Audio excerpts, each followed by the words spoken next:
আপনাদের সকলকে স্বাগত। যেমনটা আমরা দেখেছিলাম যে সুপ্রিম কোর্টের রাজ্য সরকারের যে বকেয়া দিয়ে সেই দিয়ে ইতিমধ্যে কথা বলা হয়েছে।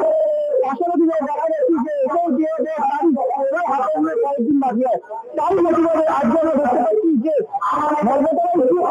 দেখতে পাচ্ছি যে তারই সামনে আজকে মঞ্চের পাশাপাশি যে সকল অধিকার মানতে হবে তাদের মধ্যে থেকে মিছিল দেখা যাচ্ছে তাদের তরফ থেকে এই বিষয়টি আমাদের রক্ষা করা হয় এবং কেন্দ্র সরকারের জন্য সমর্থনের রাজনীতি দিয়ে দেওয়া হচ্ছে না, তা নিয়ে করা হচ্ছে।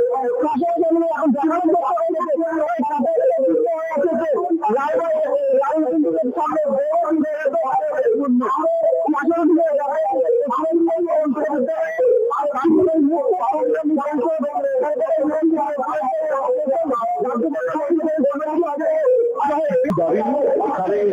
রাজ্য সরকারের সমস্ত শ্রমিক কর্মচারীরা আছেন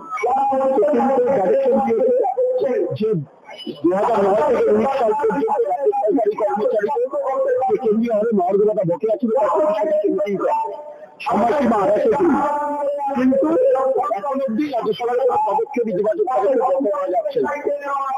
রাজ্য সরকারি কর্মচারীরা কেন্দ্রীয় হারে মর্যাদা পাওয়ার অধিকার এটা পঞ্চম বেতন কমিশন কর্মচারীরা অধিকার থেকে বঞ্চিত হচ্ছে।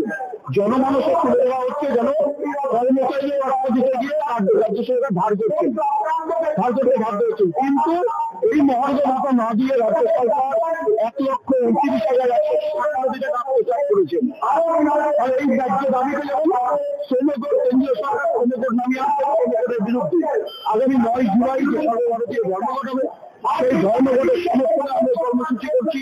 আগামীকাল আমরা রাজ্য প্রশাসনের স্ট্রাইক প্রদান করবো এবং যে বিভাজনের রাজনীতি চলছে, সাম্প্রদায়িক উস্কানি চলছে, সরকারের দায়িত্ব হচ্ছে মন্দির তৈরি করা, প্রসাদ বিতরণ করা, কর্মচারীদেরকে ব্যবহার করে কর্মচারীরা জন উন্নয়নমূলক কর্মসূচিতে প্রশাসনিক দায়িত্ব রূপায়ণে দায়বদ্ধ, প্রসাদ বিতরণের জন্য দায়বদ্ধ নয়। এটা ভারতবর্ষের সংবিধানে বলা আছে যে রাষ্ট্র নিরপেক্ষ ভূমিকা প্রতিপালন করবে, ধর্মাচরণ করবে না। সেখানে এই সরকার কিন্তু আমাদের দেখতে হচ্ছে এর বিরুদ্ধে সংবিধান রক্ষার স্বার্থে আমাদের প্রথমত হচ্ছে যে আপনারা জানেন যে সুপ্রিম কোর্টে আমাদের 2010 থেকে 2020 পর্যন্ত যে প্রক্রিয়া মর্যাদা তার অন্তত 25% মতো মিটিয়ে দেওয়ার নির্দেশ রয়েছে এবং সেই সময়সীমাটা 26শে জুন এখনো পর্যন্ত কোনো লক্ষণ আমরা দেখছি না মিটিয়ে দেওয়া।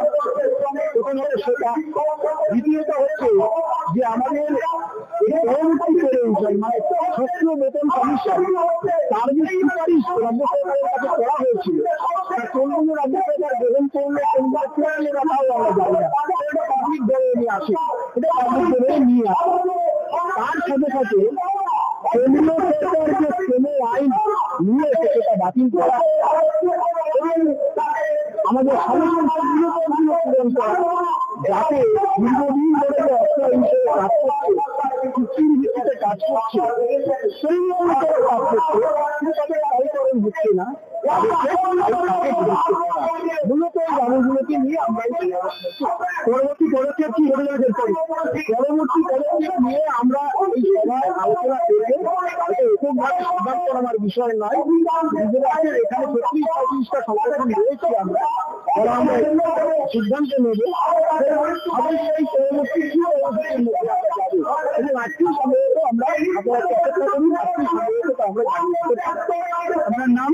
আমার নাম রঞ্জন ঘোষ, পশ্চিমবঙ্গ বিশ্ববিদ্যালয় সংগ্রাম পরিষদের সাধারণ দলগুলো আছে, রাজ্য কমিটি রয়েছে, পঞ্চায়েতে তারা এই মুহূর্তে দেখছি এখানে দাঁড়িয়েছেন। পাশাপাশি বিএপি সংক্রান্ত যে সমস্যা বারংবার উঠে এসছে তা আজকে এই মঞ্চ থেকে দেখা যাচ্ছে। কলকাতা প্রথম সামনে থেকে হিমাচল সঙ্গে চাল চক্রের